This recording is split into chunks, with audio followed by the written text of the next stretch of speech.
Mr. Ahmed, in your testimony, you used the word they several times, they, when describing those who recruited and radicalized both your nephew and other young men in the Somali community in Minneapolis. And I wanted to ask you if you could say a little bit more about who you think they are. Definitely, there is a minority group who are spreading this ideology of extremist. And before, they never come up and share their views to the community until the Ethiopian troops entered Somalia. So at that time, they get the excuse. After 2006, those minority group, they started spreading 2 mosques in Minneapolis. Mostly to the mosques. Two mosques. Yeah. Even though we are also suspecting some other mosques around the U.S. Right. They changed the management of those 2 mosques to have an influence to the community.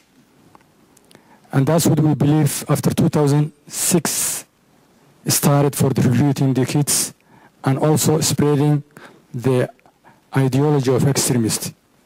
So you're convinced that it is people within the mosque who are having this effect on some of the young men in the Somali community in Minneapolis?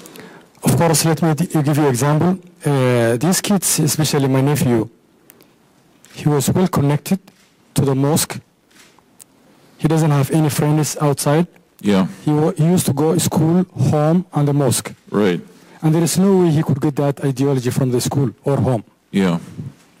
And that's a very important point. So his family doesn't believe in this Islamist extremist ideology. No way, no way. And obviously he wasn't getting it in school. Nothing. Also, again, to point this out, and it seems to be a pattern as you described some of the young men who had gone, these were, generally speaking, young men who were doing pretty well at school, correct? Yes. All of them, they were A students. Yeah.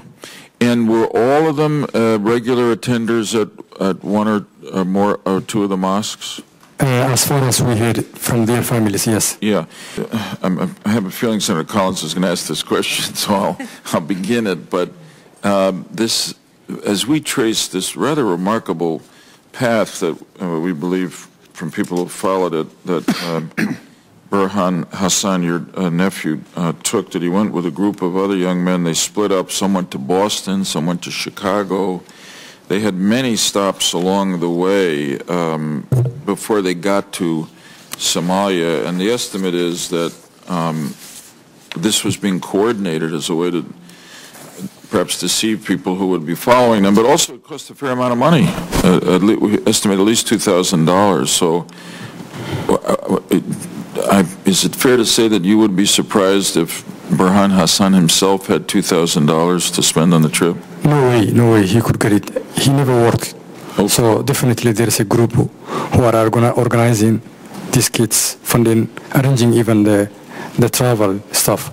Okay. Even some of them, they cannot go to the travel agency and get the tickets because of the age. Okay, because you know, at times you will see this has happened in America where the various ethnic groups are here as Americans and they've gone back to their homeland voluntarily sometime to assist. I wondered whether or not did you know of, so you said you know of no Somali adults that have gone back to say that we now want to try to defend our homeland or join the service. Is that what you're saying? Yes. Let me give you an example. Even though some people they justify for going back for fighting with Ethiopian troops. Let me give you an example. Last year, October 29th, there was 2 explosions in Somaliland and Puntland. And that area, it's a peace area. There is no Ethiopian troops. So what are they justifying, those who are saying, we want to go back and fight with the Ethiopian troops? There is no Ethiopian troops in Somaliland and Puntland. Okay. Now, another question. Do you 2 gentlemen feel any danger as a result of your coming here and testifying? You mentioned gangs and yeah, no, I personally, a Somali community member and a Somali American, you know, I have the responsibility, and we all care about the safety of America. Let me be clear about that. The Somali community is very peaceful, and we care about and that's why I decided to come for the sake of the American country and the Somali American community who have been victimized, because we have an issue of guilt by association. Not only the people that left, but in Minnesota and everywhere, Somalis are being considered as homegrown terrorists, but that's not who we are. There's people like us, there's people like Osman who are here to testify against about this issue. That is admirable on your part. That is what we do as Americans, and the Somalians have adopted this as their country. And I see that you're saying that this is your country now, and you're going to speak up for your country of America. Is that what you're saying? Not only me, but the whole Somali community. So, yeah, and that's why maybe there's a small number of people that have different ideas, but the majority of the Somali American and the Muslim community is very safe, and they consider this their homeland, and that's why some of them are even in the army to protect this country. And that's what we call America. And I'm so proud of the Somalians who are here and adopted this country, because, you know, I'm a descendant, not of Somalia, but somewhere out of Africa, which I don't even know where. And for you all to come to the country voluntarily and adopt this country as your own, and to say you're going to make America even greater and make your family greater, that's what it's all about. I don't want to seem like I'm lecturing to you, but you bring tears to my eyes when I see you committed in that fashion.